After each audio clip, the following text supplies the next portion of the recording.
Depois daí tu vai falar. Sim.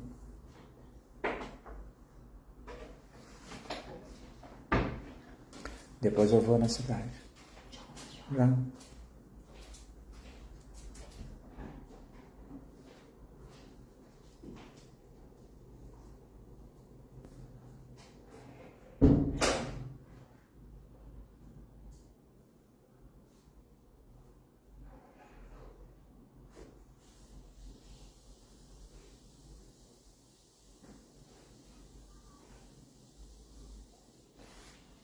Jaya Radha Madhava, Jaya Kunja Bihari, Jaya Gopi Janavalabha, Jaya Girivaradari, Yashodanandana Braja Janaranjana, Jamunatira Vanachari.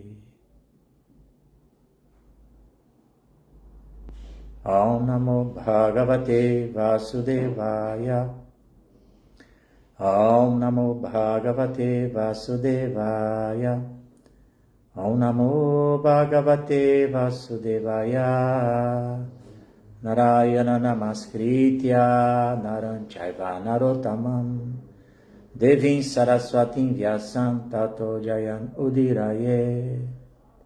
Antes de se recitar este Śrīmad Bhagavatam, que é o verdadeiro meio de conquista, deve-se oferecer respeitosas reverências à suprema personalidade de Deus, Narayana. A Nara Narayana Rishi, o ser humano supremo. A mãe Saraswati, a deusa da sabedoria. A Srila Vyasadeva, o compilador dos Vedas, e a Srila Prabhupada, o seu propagador. Bom dia, quem se conecta aqui com a ISKCON Rio. Hoje é sexta-feira, dia 13 de junho de 2025. Eu sou Mahaprabhu Kripa e estou aqui escalado para fazer a leitura do terceiro canto do Śrīmad Bhagavatam, capítulo 22, intitulado Casamento de Kardama Muni e Devahuti. Vou ler o verso número 33. Seguindo aí essa nossa jornada de estudos do Bhagavata Purana. Bom dia, Demas, seja bem-vindo. Anderson também. Pessoal aqui que acompanha pelo Facebook. Verso 33, vamos lá. Sabrarya saprajakamam bubujenya virodataha Sangya Mana Satkirti Shastribi Suragayakai Pratyusheshu Anubadena Rida Shrimvan Harekataha. Sabharyaha, junto com sua esposa. Saprajaha, junto com seus súditos. Kamam, as necessidades da vida. Bubuje, ele desfrutava. Anya, dos outros. Avirodataha, sem distúrbio. Sangyamana, sendo louvado. Satkirtihi, reputação por atividades piedosas.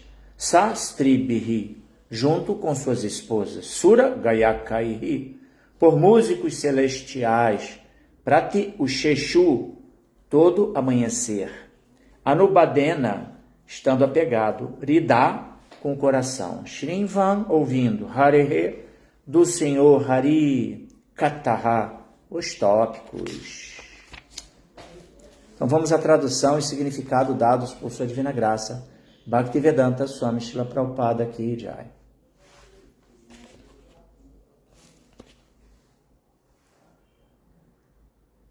O imperador Swayambhuva Manu desfrutava da vida com sua esposa e súditos e satisfazia seus desejos sem ser perturbado por princípios indesejáveis, contrários ao processo da religião.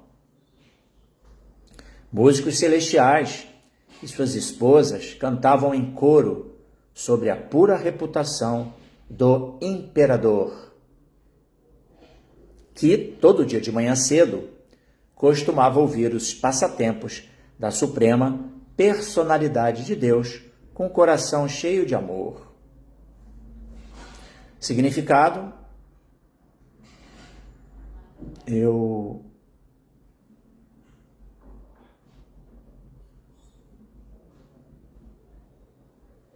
um significado assim um pouco extenso, então eu vou optar por fazer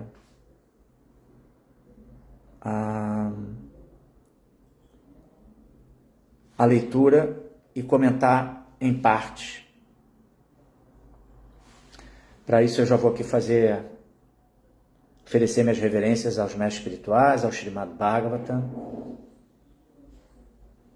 Oma Gyanatirmirandasya Gyananjana Shalakaya Chakshurumilitam Jena Tasmai Shri Gurave Namaha.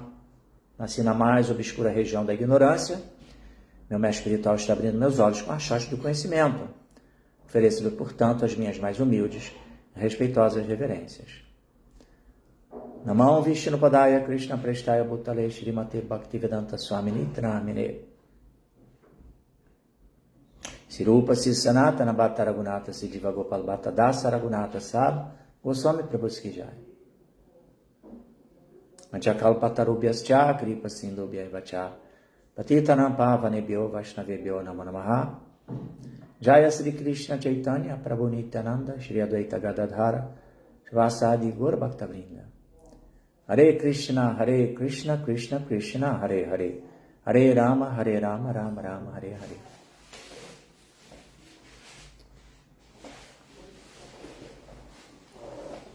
Estou achando estranho porque aqui no Face ainda não tem nenhuma conexão, mas acredito que eu esteja ao vivo, então vamos seguir a leitura, né? Significado de Shila Prabhupada Ki Jai. Na verdade, a sociedade humana destina-se à realização da perfeição em consciência de Krishna. Não há restrição contra o fato de viver com esposa e filhos, mas deve-se conduzir a vida de tal modo que não se contrarie os princípios de religião, desenvolvimento econômico, gozo dos sentidos regulado e, por fim, liberação da existência material. Os princípios védicos são projetados de maneira tal que as almas condicionadas que vêm a esta existência material sejam orientadas na satisfação de seus desejos materiais e, ao mesmo tempo, libertem-se e voltem ao Supremo, voltem ao lar. Eu vou fazer um teste aqui rapidinho, só para me certificar aqui do Facebook. Só um minutinho.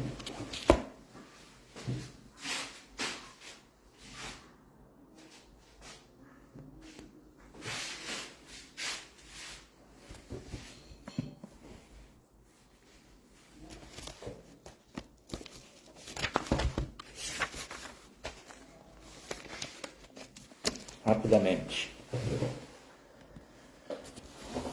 Estou em dúvida aqui se está conectado, porque... Rapidamente.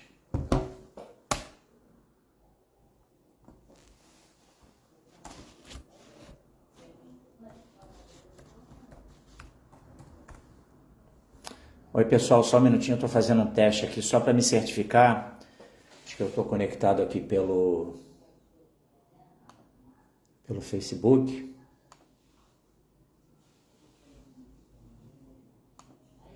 Só um minutinho, por favor.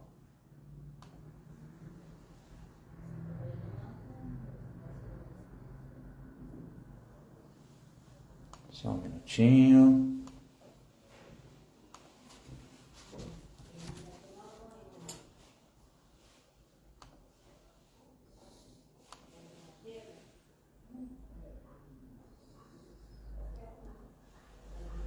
Aqui é... Então...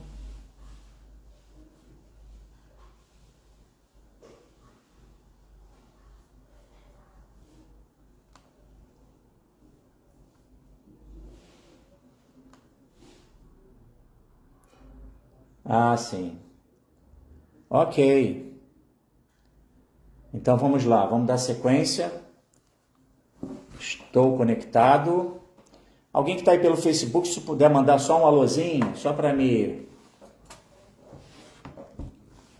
Manda aí um acenozinho de mão, alguma coisa assim. Mas já vi que eu estou no Facebook também, né?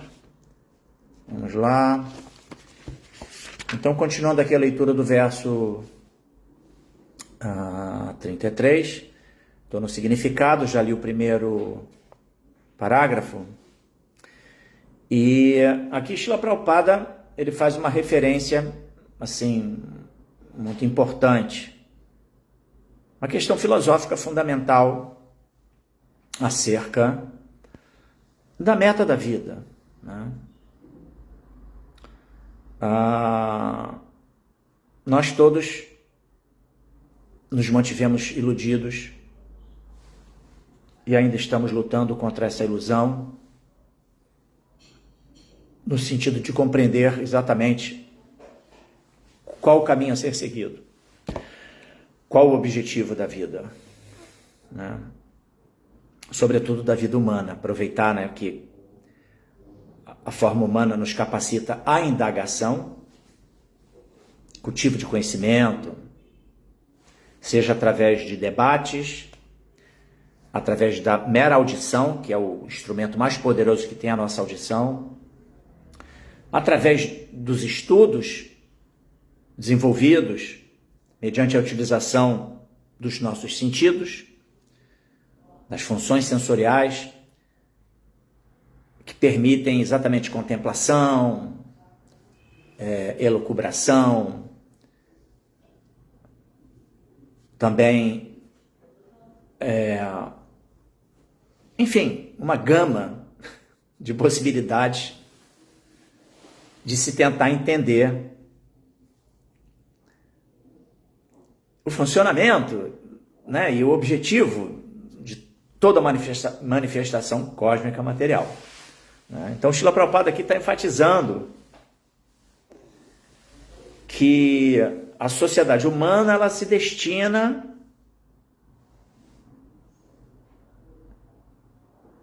à realização, né, a tal da autorrealização,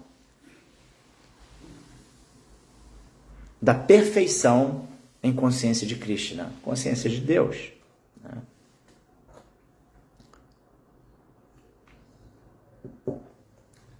Mas, conforme eu mencionei, nos mantivemos iludidos durante vidas e vidas e estamos empreendendo uma batalha contra a Maya, a energia ilusória de Krishna, que é sua Daivi Prakriti, ou seja, é uma energia divina do Senhor Supremo. Mas, como é explicado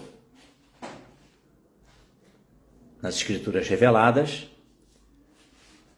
é uma energia inferior, né? A natureza material se constitui dos 3 modos da natureza material que permeiam tudo que se encontra no plano de existência material. É uma energia de qualidade inferior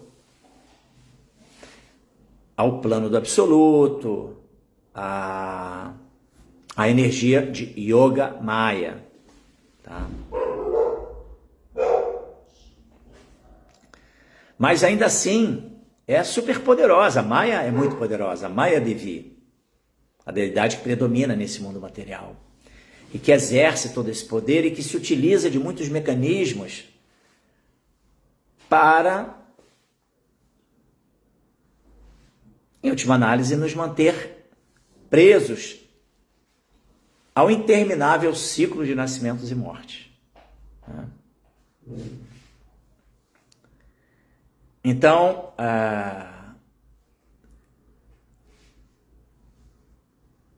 chegar ao ponto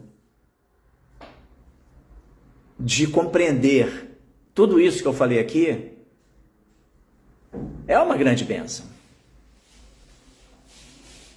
E encontrar uma veia, um caminho, que vai ser uma boia de salvação para nos conduzir, nos orientar, iluminar um caminho, para que a gente possa trilhar esse caminho gradual, constante, ininterrupto,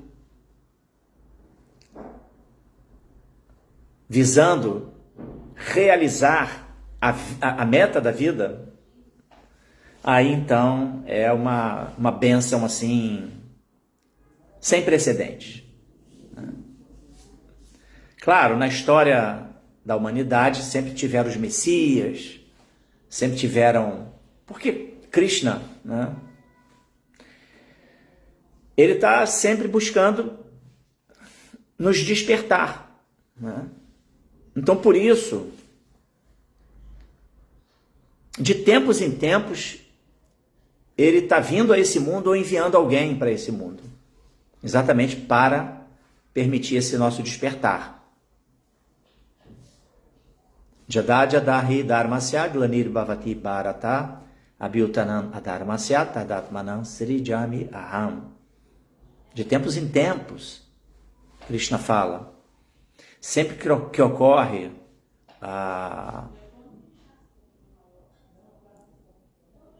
um declínio da religiosidade, dharmasya glanir, ou seja, o dharma, ele se perde, ele se degenera. E abhyutanam adharmasya, e o adharma, que é tudo que é contrário ao dharma, prepondera, tadatmanam srijami aham. Então, nesse momento, eu mesmo vou aparecer.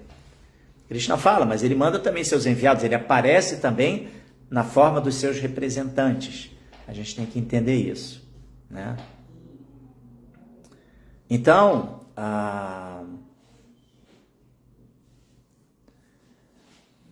essa é a boia de salvação, né? Somos afortunados porque a gente recebeu o legado de Srila Prabhupada, que nos permite hoje, uma sexta-feira, em pleno 2025, ano de 2025, a gente está debatendo sobre a meta da vida, né? E interessante que nessa constante preocupação de Krishna para conosco, almas condicionadas, Krishna, ele deixa também o seu legado na forma das escrituras reveladas, os Vedas, né? Que é o manual de instruções que nos permite uma consulta constante, diária, preferencialmente, que seja diária, para a gente poder se manter seguindo as regras desse mundo. E além das escrituras, tem o que se chama também os Chatupurusharthas, que é uma orientação, Dharma, Artha, Kama, Moksha. Prabhupada até menciona aqui no início do seu significado, né? Ele fala, não há restrição contra o fato de viver com esposa e filhos. Ok? Mas deve-se conduzir a vida de tal modo que não se contraria os princípios de religião, desenvolvimento econômico, gozo dos sentidos regulado e, por fim, liberação da existência material. Então, ou seja, os Chatupurusharthas são esses 4, assim, princípios a serem seguidos para a vida humana. Eles são fundamentais, né, para dar um norte, para que a gente não viva na ilusão da gratificação dos sentidos, meramente na ilusão da gratificação dos sentidos. Então, por isso, o primeiro Purushartha é o Dharma, né? Uma noção de dever, em todos os aspectos, né? Deveres sociais, a ética, a moralidade, os deveres familiares, enfim, e os deveres espirituais também, claro, né? É o primeiro pilar, fundamental. Depois, Artha. Isso naturalmente, quando a pessoa cumpre com todos esses seus deveres, o seu comprometimento para com a vida, vai remetê-lo a, naturalmente, né, dentro da sua necessidade e demanda, Deus vai prover. Ele vai conseguir uma forma de se manter, de ter o seu desenvolvimento econômico, possibilitando assim que ele viva uma vida onde ele vai se gratificar também. Mas essa gratificação dos sentidos, esse é o grande problema. Prabhupada fala, gozo dos sentidos regulado. Né? A gente empreende, a gente trabalha, a gente estuda, a gente tem os nossos compromissos, e aí você tem ali um momento do seu lazer, né? De você poder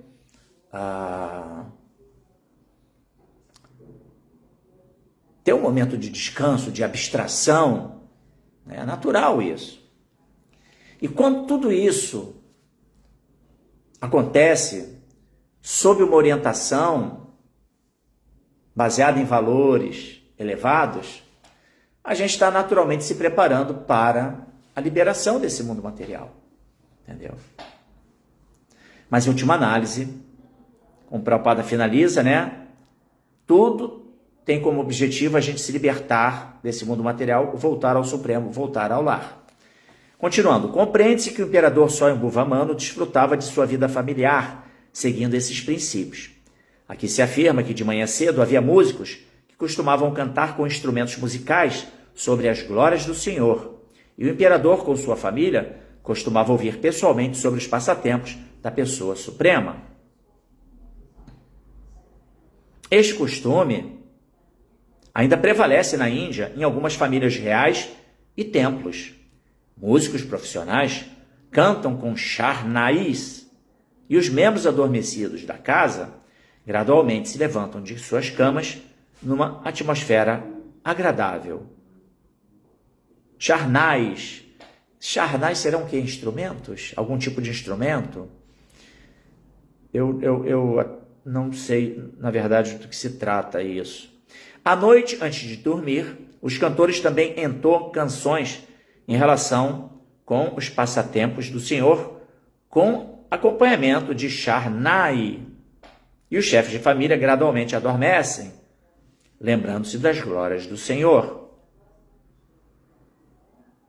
Em todas as casas, além do canto, promovem-se palestras de Bhagavatam à noitinha.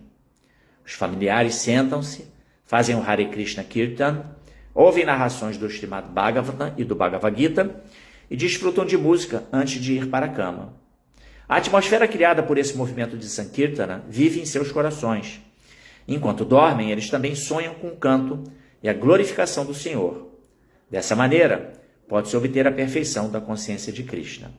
Essa prática é muito antiga, como aprendemos deste verso do Srimad Bhagavatam. Há milhões de anos atrás, Swayambhuva Manu costumava valer-se desta oportunidade de viver uma vida familiar na paz e prosperidade de uma atmosfera de consciência de Krishna. Uau! Quer dizer, então, aqui Prabhupada deu assim todo o mapa da mina, né? Como é que a gente pode viver de uma forma edificante, né? Então, utilizando-se de várias ferramentas, e a principal ferramenta, o Krishna Katha e o Kirtan, o cantar dos santos nomes de Deus, né? Essa é uma orientação assim fundamental.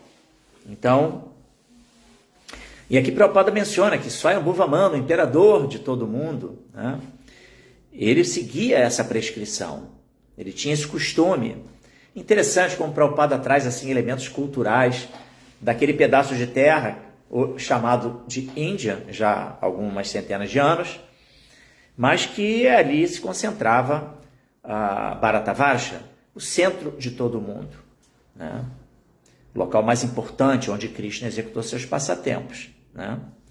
Então, mas em última análise, é interessante essa orientação, né, que Prabhupada dá em última análise, falando sobre essa prática constante de ouvir os tópicos sobre Krishna, de praticar o cantar dos santos nomes, enfim, criar uma atmosfera. Em última análise, tudo isso propicia a criação de uma atmosfera muito saudável, né, que a gente chama de bhava, né? Tem um bhava, né? Tá no ar assim, aquela atmosfera, aquela energia que contagia, que é uma energia espiritual proveniente exatamente de todas essas condutas, né? Então, continuando, quanto a templos em todo e cada palácio real ou casa de homem rico, inevitavelmente há um belo templo, e os membros da família levantam-se de madrugada e vão ao templo para ver a cerimônia chamada Mangala Arátrica. A gente normalmente fala Mangalarati, que é o Mangala Arati, que é o Arati, é a adoração Mangala, auspiciosa. Aqui está como Mangala Rátrica, que também é a mesma coisa em última análise, né? Na cerimônia de Aratrika, ou Aroti, ou Arati, né, se oferece uma lamparina em círculos diante das deidades, bem como um búzio, flores e um abano. Supõe-se que o senhor acorde de manhã cedo, tome algum refresco leve e dê audiência aos devotos. Os devotos, então, voltam para casa ou cantam as glórias do Senhor no templo. Ainda hoje em dia, a cerimônia da madrugada acontece nos templos e palácios indianos. Os templos destinam-se à reunião do público em geral. Os templos dentro de palácios são especialmente para as famílias reais, mas em muitos desses templos palacianos, o público também tem permissão de fazer visitas. O templo do rei de Jaipur está situado dentro de seu palácio, mas o público tem permissão de reunir-se ali. Quem for lá verá que o templo está sempre cheio, com pelo menos 500 devotos. Depois da cerimônia de Mangala Arátrica, eles sentam-se juntos e cantam as glórias do Senhor ao som de instrumentos musicais, e assim desfrutam da vida. A adoração no templo feita pela família real também é mencionada no Bhagavad Gita, onde se afirma que aqueles que não conseguem obter sucesso nos princípios de Bhakti Yoga, no transcurso de uma vida, recebem a oportunidade de nascer na próxima vida em família de homens ricos, em família real ou em família de brahmanas eruditos ou devotos. Quem obtém a oportunidade de nascer nessas famílias pode conseguir as vantagens de uma atmosfera consciente de Krishna sem dificuldade. Uma criança nascida nesta atmosfera krishnaizada certamente desenvolve sua consciência de Krishna. A perfeição que ela não conseguiu alcançar em sua vida passada é-lhe novamente oferecida nesta vida, e ela pode tornar-se perfeita sem falta. Srila Prabhupada Ki Jai. Então, aqui nesse último parágrafo, bastante extenso, Prabhupada menciona sobre a existência dos centros, dos templos, e mesmo dentro da cultura indiana, os templos dentro de palácios, imagine que incrível, e destinados exatamente à execução de yagyas, das cerimônias ritualísticas, tá? Que são muito importantes, As cerimônias ritualísticas, toda a liturgia Vaishnava, ela é riquíssima. Não se trata meramente de tocar sino e acender incenso. Tudo tem um fundamento filosófico muito profundo, entendeu? A gente está oferecendo os elementos materiais e sutis para Krishna, que é o proprietário de tudo. Aham sarvasya prabhavo mata sarvam pravartate. Ele explica que eu sou a fonte de geração de tudo que existe dos mundos espirituais e mundos materiais. Então, os elementos materiais também devem ser oferecidos a Krishna, porque nós nos utilizamos desses elementos, não só para vivermos, porque estamos num corpo constituído de 5 elementos. Depois tem mente, inteligência e ego falso. Então, quando se faz o arati, para as deidades, está se oferecendo ali a terra, na forma do incenso, que a terra é o que possibilita que haja o cheiro, o aroma, os aromas. Depois se oferece também o ar através do oferecimento das flores, porque o aroma de uma flor é propagado pelo ar. Se oferece, se toca o búzio, se oferecendo o éter, já é um elemento mais sutil, o som se propaga no éter. Se oferece a água, que é o elemento água, se oferece a lamparina com o elemento fogo. Enfim, tudo é voltado para... Tudo tem um sentido profundo nesse tipo de liturgia, entendeu? Não é algo meramente, um ritual qualquer. Tem bastante profundidade filosófica nessas cerimônias litúrgicas, entendeu? Então, muito interessante. né, a importância desses locais, das igrejas, mesquitas, templos, né, são locais onde, sobretudo, reúnem pessoas, onde elas se congregam para poder o quê? Ouvir as escrituras, ouvir a palavra de Deus, entendeu? Então é muito importante isso, né? Essa é uma tradição, assim, bastante arraigada lá na Índia, naturalmente, né? Então, agora, muito interessante, eu acho que a parte mais importante desse último parágrafo é que Prabhupada menciona sobre essa atmosfera que é criada, aderindo a essa cultura, a esses costumes, a essas práticas devocionais. O que acontece? Elas permitem o nosso desenvolvimento, né? Estabelecimento de uma caminhada nessa direção de autoconhecimento e autoaperfeiçoamento, não é verdade? Porém, ele menciona que quando se não consegue obter sucesso nessa empreitada, sucesso significa retornar ao lar, de volta ao Supremo, ficar sob o abrigo de Krishna, né? Então, o que acontece? A pessoa vai ter uma oportunidade, porque ela já fez um cultivo anteriormente, na próxima vida, ela vai poder restabelecer a sua conexão de onde ela parou, entendeu? Então, isso é uma garantia. Verso 40 do capítulo 2 da Bhagavad Gita fala: Neha Bikrama Nashosti Pratyavayo Navidyate Swalpan Apyasya Dharmasya Trayate Mahato Bhaya. Esse verso fala exatamente sobre isso, que uma pessoa que praticou vida espiritual, mas que não chegou a obter sucesso, né, não atingiu a meta final de todo esse cultivo, o que acontece? Krishna vai garantir a ela que ela vai poder recomeçar de onde ela parou na sua próxima vida, garantindo o nascimento em condições favoráveis para isso, né? Então, ou seja, Prabhupada usa a expressão, né, krishnaizada, né, o estabelecimento de uma atmosfera krishnaizada, né?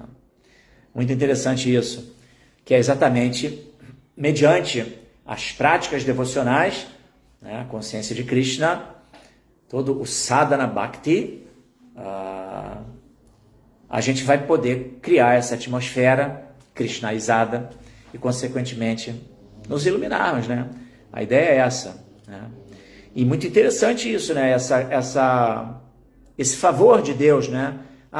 Aquela pessoa, ela empreendeu, ela ainda não chegou no seu objetivo, mas eu vou ajudá-la, eu vou dar um suporte para ela e garantir a ela um nascimento numa condição favorável.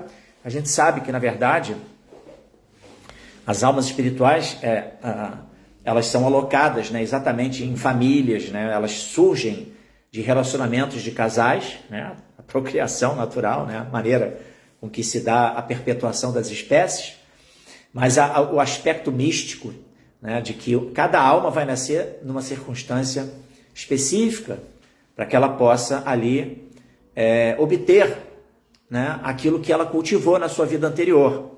Então, ou seja,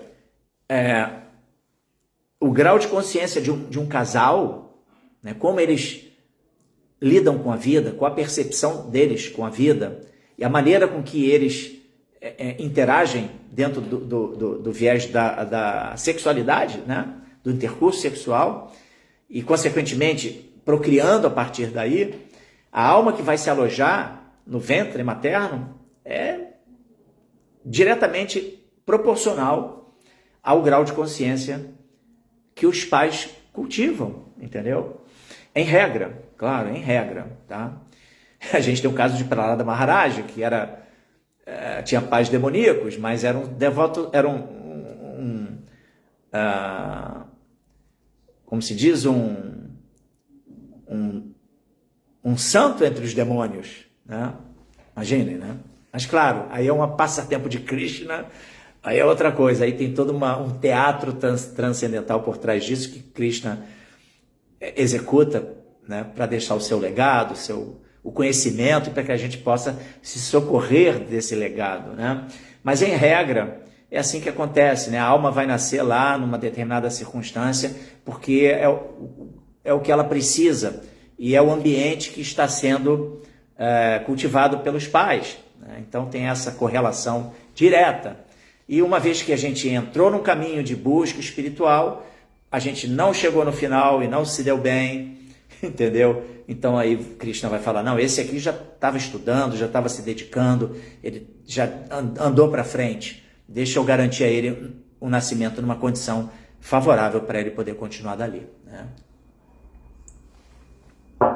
Ok, gente? Então, é interessante que é um significado bastante extenso, mas em última análise, ele se concentrou em 3 pontos filosóficos básicos, né? Um sobre a meta da vida, a compreensão da meta da vida, o segundo sobre a importância das condutas devocionais e o terceiro, essa garantia que Krishna nos dá de termos um nascimento favorável para que a gente possa continuar a nossa jornada de espiritualidade. Legal? Namastê, Assunção Oliveira, obrigado aí por sua audiência. Também aqui o Vasudeva Dasa está aqui com a gente, ou estava, não sei. Amanda Franklin, José Vitor, Yoga Life, Adriana Fioravante, Caio, Nitya, Staffe, Ademas, Anderson Oliveira, e aqui no nosso Facebook, eu não sei porque eu não estou conseguindo identificar os participantes. Estou vendo aqui que hoje ninguém se manifestou, nenhum comentário, nenhuma pergunta, então, consequentemente, Adriano Marques também, você chegou um pouquinho tarde, Adriano, seja bem-vindo de qualquer forma, lembrando a todos que essa live ela fica gravada, né? Tanto lá no Facebook quanto no Instagram, eu faço essa transmissão simultânea, e depois no nosso YouTube, ISKCON Rio Bhakti Center, todas as leituras que são realizadas a todos os dias, elas depois são alocadas lá no YouTube, repetindo, ISKCON Rio Bhakti Center, tá bom? Vou ficando por aqui, muito obrigado pela participação de todos vocês, e um bom final de semana. Hare Krishna, Srila Prabhupada Ki Jai.